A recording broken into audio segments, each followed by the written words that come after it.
This series contains adult language and depictions of graphic violence. Listener discretion is advised.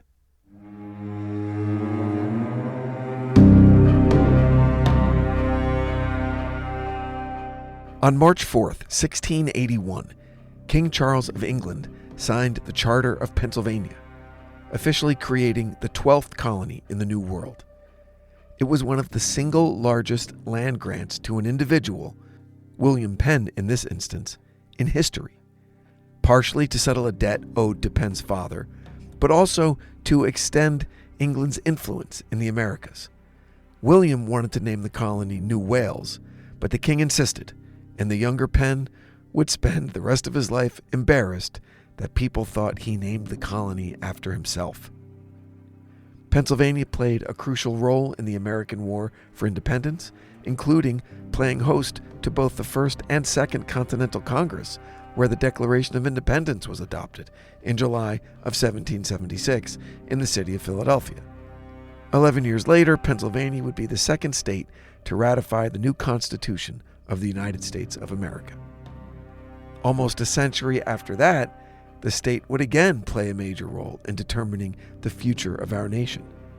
The Battle of Gettysburg, the bloodiest of the Civil War, was fought on Pennsylvania soil and spanned 3 days that would prove to be a turning point in the conflict that guaranteed the preservation of our Union.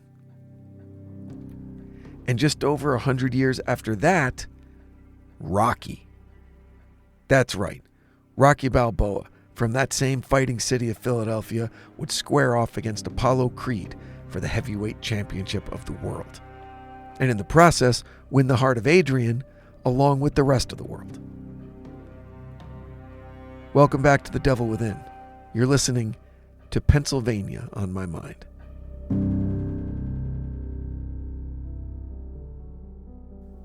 Look, a bunch of other stuff happened along the way, but you get the picture. Pennsylvania produces a sturdy stock, confident, in-your-face, hardworking, what we from the Northeast call good people. Growing up in New Jersey, I was always confused as to why the tri-state area was made up of New York, New Jersey, and Connecticut. Huh? Why Connecticut? Nothing against Connecticut, but they're a New England state. Pennsylvania seems to be a better fit, culturally, geographically, in terms of rivalries and sports. I mean, you name it, cheesesteaks, accents. I don't get it. Plus, it just seems that kids from New York and New Jersey just naturally spend more time in Pennsylvania. It feels more like home. Anyway, Pennsylvania is an interesting state for a number of reasons. Like New York, it's massive for a Northeast state, and it's unique in that its two major cities sit squarely in vastly different geographical regions of the U.S. Philadelphia, the state's largest city, is part of the Holy Trinity of major Northeast cities along with New York and Boston, while Pittsburgh, the state's second largest city, is on the opposite side, basically in the Midwest, the Great Lakes region, right near Ohio and West Virginia. You might as well be on Mars as Philly when compared to Pittsburgh, at least. And in between, you have forests that go on forever. More than 60% of the state is forested and considered rural. You can go from the hustle and bustle of a major metropolitan area like Philadelphia and in less than an hour be in the middle of Amish country. Just watch the Harrison Ford movie, Witness. The Appalachian Mountains run north-south right through the middle of the state, with the lovely Pocono Mountains tucked into the northeast corner. And in the northwest corner of the state is the city of Erie, situated on the south bank of the Great Lake of the same name. But it's the aforementioned Pittsburgh that we'll be focusing on today, because, damn, some weird shit has gone down in Pittsburgh. The Three Rivers area, where the Allegheny and Monongahela rivers join to form the headwaters of the Ohio River, has long been occupied, going back thousands of years. Now, the first European explorers arrived in the 1660s and established fur trading posts. Then, later in the 1740s, French soldiers from Quebec arrived while trying to find a river route to connect Canada with French Louisiana. Then, in the French and Indian War, That particular piece of land was the epicenter of all the fighting. Then in 1758, General John Forbes was able to take what was called the Forks of the Ohio River and establish a fort there that he named after William Pitt. Fort Pitt would later be named Pittsburgh, and then, obviously, Pittsburgh. Following the Revolutionary War, this village, now called Pittsburgh, enjoyed a growth spurt.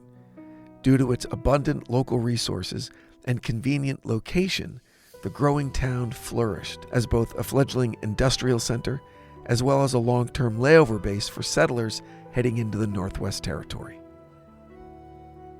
By 1910, with the American steel industry booming, Pittsburgh had become the nation's 8th largest city, and her mills accounted for half the steel production in the United States. Pittsburgh alone produced more than 95 million tons of steel during the years of World War II. Obviously, a tremendous asset to the war effort, but also led to the worst air pollution in the city's history, with one writer dubbing the city, quote, "hell with the lid off." The national industrial restructuring of the 1980s hit Pittsburgh pretty hard, with massive layoffs across the steel and electronics industries. The city survived by shifting its economic and investment priorities and was able to attract new areas of industry and development along with the workforce to allow those investments to bear fruit. But the city never fully recovered to the point where both the population and economic power could ever rival the industrial era high points. But by then, Pittsburgh had grown to an impressive metropolis, complete with suburbs, a thriving art community, rabid sports fans, and a host of nicknames. The most well-known are the Steel City and the City of Bridges. At last count, there were 446 bridges in the greater Pittsburgh area. Yet for all its rough-and-tumble working-class attitude, the city is surrounded by tremendous natural beauty that sits just past the outskirts, and there you can find basically untamed, untouched wilderness. The other popular nickname for the city is the Paris of Appalachia. And in one of these remote municipalities to the northwest of Pittsburgh is where our first story begins. But first we have to make a quick stop in Buffalo, New York, in the summer of 1881. At that time, electric street lighting was relatively new and extremely dangerous. There were powerhouses used to generate the necessary voltage, just like there are today, but back then, these structures weren't nearly as secure as they needed to be. A man named George Smith had once felt a strange tingling in his hand as he touched a guardrail in one particular powerhouse, and so a few nights later, he told some of his drinking buddies about it and that he wanted to experience that feeling again. So, heavily intoxicated, Mr. Smith made his way into that unsecured powerhouse, but this time, he grabbed an actual electrical contact as well as the ground wire, thereby completing the circuit and subjecting himself to nearly 6,000 volts of electricity. He died instantly, but curiously, there wasn't a mark on him. And this phenomenon had been observed in several cities where electric lighting was new. Sudden death, preserved body. The coroner of Buffalo brought up the incident with the local scientific society, and it caught the attention of a dentist named Alfred Southwick. Dr. Southwick would go on to invent the electric chair. For years, authorities had been looking for an alternative to death by hanging for the condemned, something more humane, less dramatic. The first execution by electric chair was carried out in 1890 and was very soon common practice across the United States.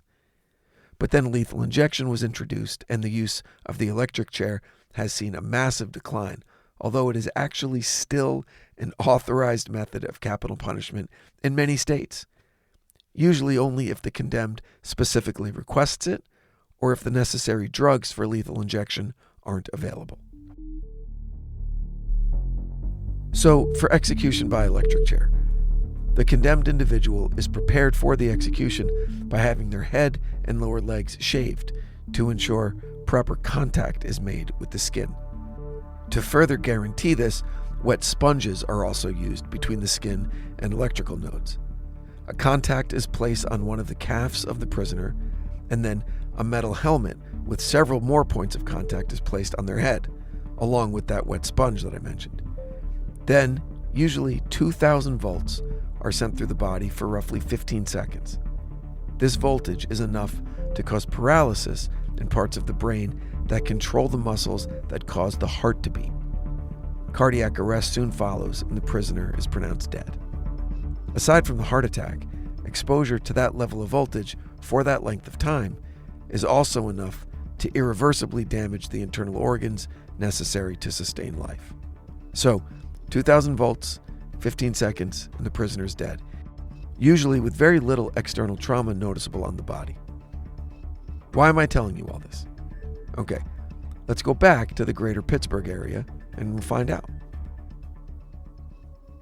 Back in the 1950s, there was a particularly terrifying urban legend in western Pennsylvania that claimed the ghost of a young man, horribly disfigured in an industrial accident, roams the dark country roads and chases off young lovers when they're parked late at night.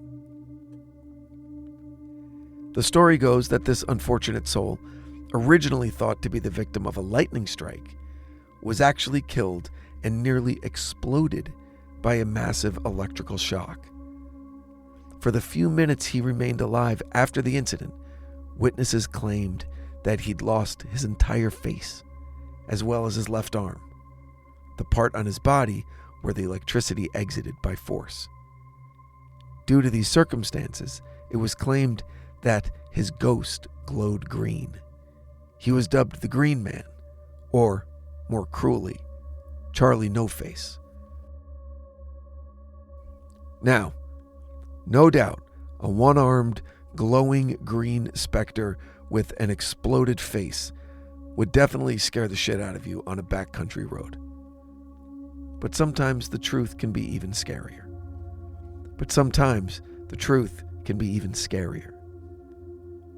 Beaver Falls, Pennsylvania, although 30 miles away, is officially part of the greater Pittsburgh area. It's a small city of 9,000 residents that sits along the Beaver River, just upstream from where it merges with the Ohio River and disappears. It was on a summer day in 1919 when an 8-year-old boy named Raymond Robinson spied a bird's nest sitting atop a utility pole. As fearless country boys tend to do, young Raymond saw no danger in shimmying up the pole to hopefully snatch that bird's nest and keep it as a souvenir.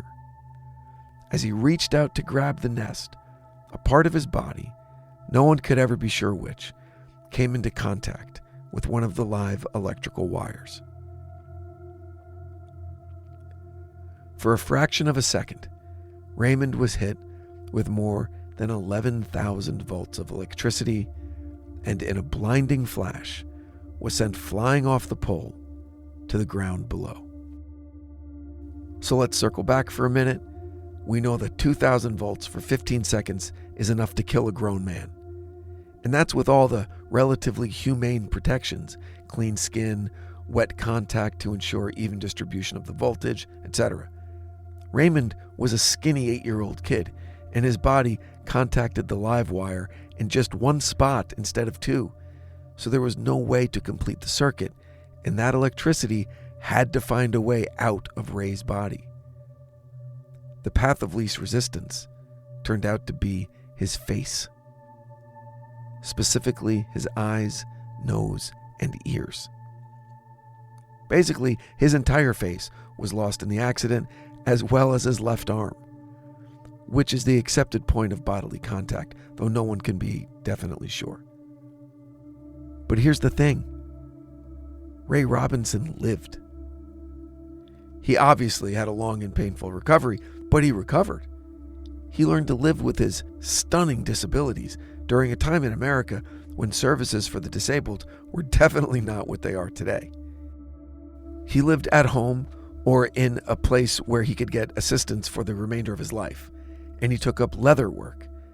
Though completely blind, because, his eyes flash-boiled and exploded during the accident, even though completely blind, he learned to make high-quality belts and wallets out of leather that he sold to earn a living.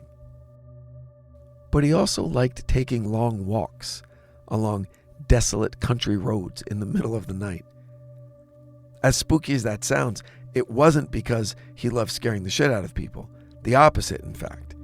He was fully aware that his appearance was found to be incredibly distressing to many who crossed his path, so he took his walks in the wee hours to avoid as many people as possible. He knew his walking routes well. He could tell by the consistency of the gravel when he was safely away from the main roads, and he counted his steps to know how far he had gone. But his secret soon got out, and the legend of the Green Man was born. People would come from across the Midwest in the hopes of catching a glimpse of the specter, to hopefully see Charlie No-Face up close. And many succeeded. Over the years, Ray was known to pose for pictures with teenagers in exchange for beer and cigarettes. A few of the more foolish and evil teens would offer Ray a ride home, only to take him miles in the wrong direction and dumping him out with no way of him knowing where he was. Yes, you're right. Teenagers are the worst among us.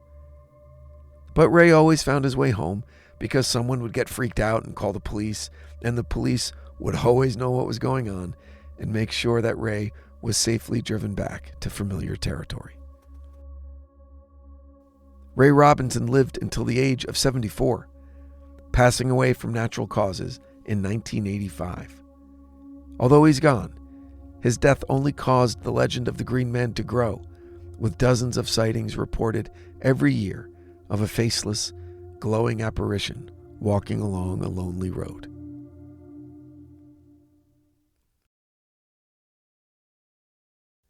Now let's go a bit further back in Pittsburgh history. On May 5th, 1865, a man was arrested in St. Louis, Missouri, on suspicion of being an accomplice to the assassination of President Abraham Lincoln.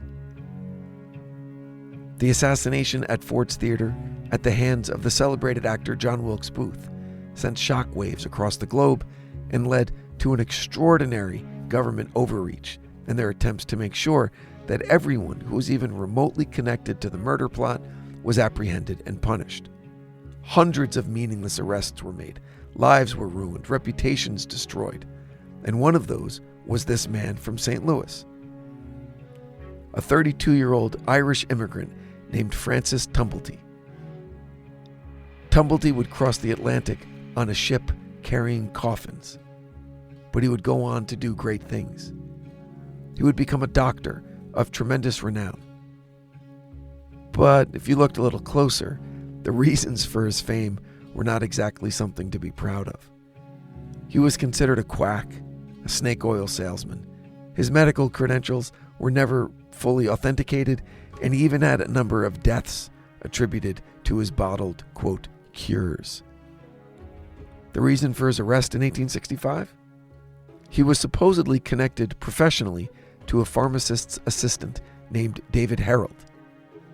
Harold had only recently been apprehended in Virginia after being on the run for 12 days with John Wilkes Booth, and Harold was very much involved with both the presidential assassination as well as the broader conspiracy to murder other members of Lincoln's cabinet.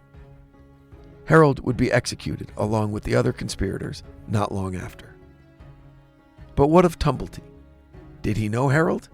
Yes, they had studied pharmacology together, but then went their separate ways. Was Tumblety a Confederate sympathizer? All indications are no.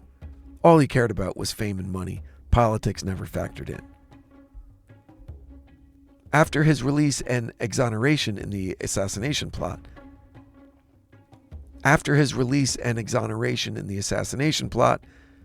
Tumblety settled in Pittsburgh and opened his apothecary, selling elixirs and treating patients.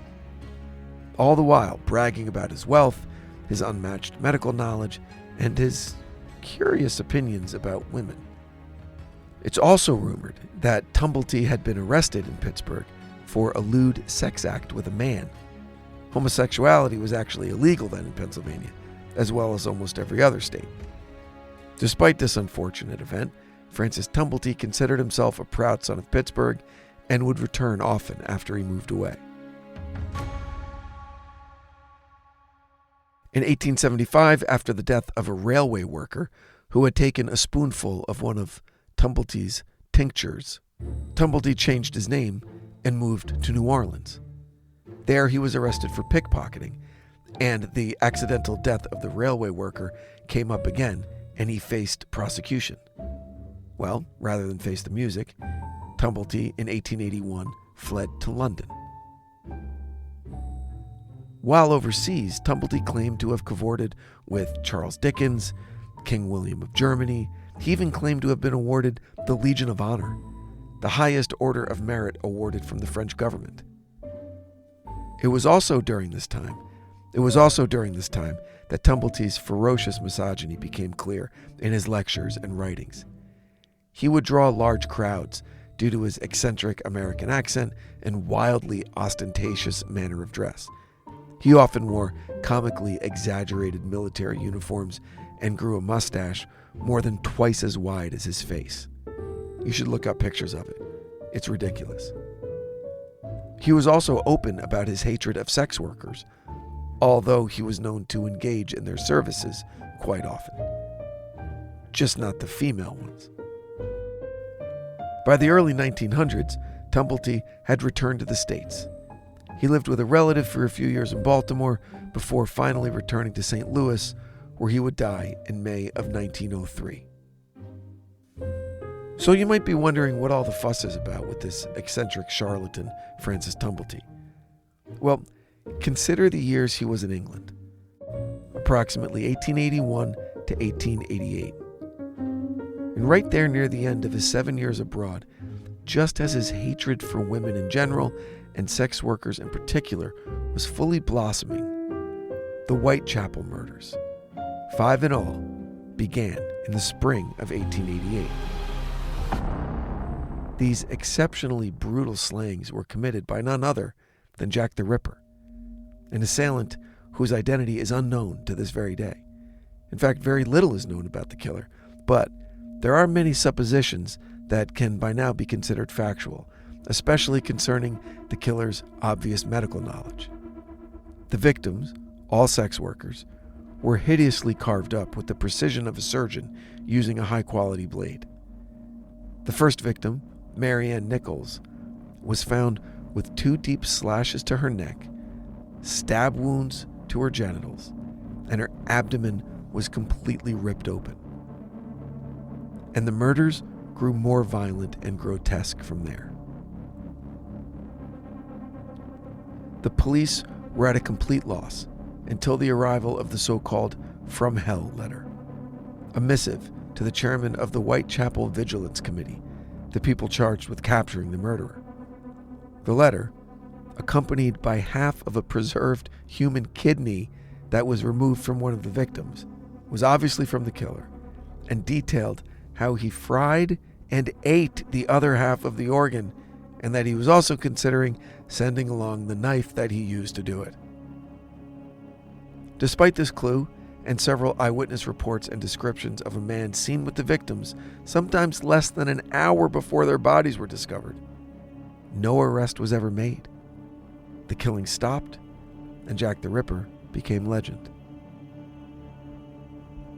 Now, if you've been a fan of true crime for any length of time, then you know it's very unusual for a serial killer to just stop killing. Experts will tell you that they either get arrested on a separate charge and keep their mouth shut, they move away, or they die. So what's the connection here?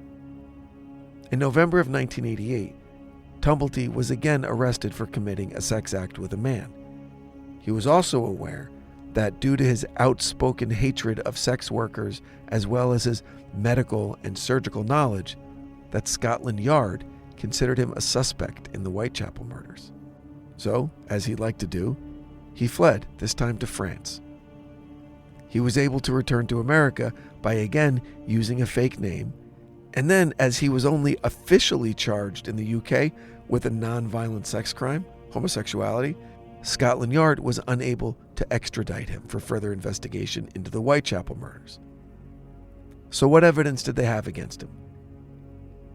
Several pages of a rambling manifesto that combined his ideas regarding the quackery of his elixirs, along with some sound medical opinions, his feelings towards women, and the superiority of America as compared to Europe.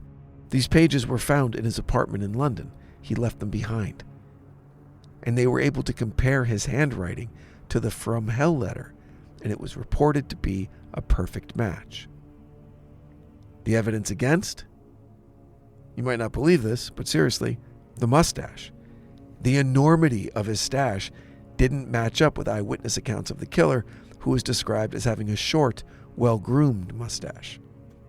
However, years later, an interview with Tumblety was discovered from the summer of 1888, right in the middle of the killing spree. The person conducting the interview began the story with a description of Tumblety, and that description included that Tumblety had a, quote, recently trimmed, well-kept mustache.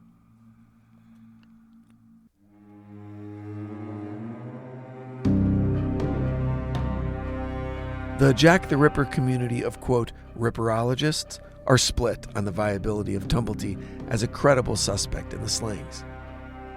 But he's as good a suspect as there is. Today there's a store in downtown Pittsburgh called Dr. Tumblety's Time-Inspired Specialty Shop, a Victorian-era store selling elixirs, tinctures, and other locally sourced apothecary products. The next time you're in Pittsburgh, you should stop by and tell them the Green Man sent you. Thanks for listening. Make sure you're following The Devil Within wherever you get your podcasts so you never miss an episode. You could also check out our socials at The Devil Within Pod on Facebook, YouTube, and Instagram. Until next time, stay safe out there.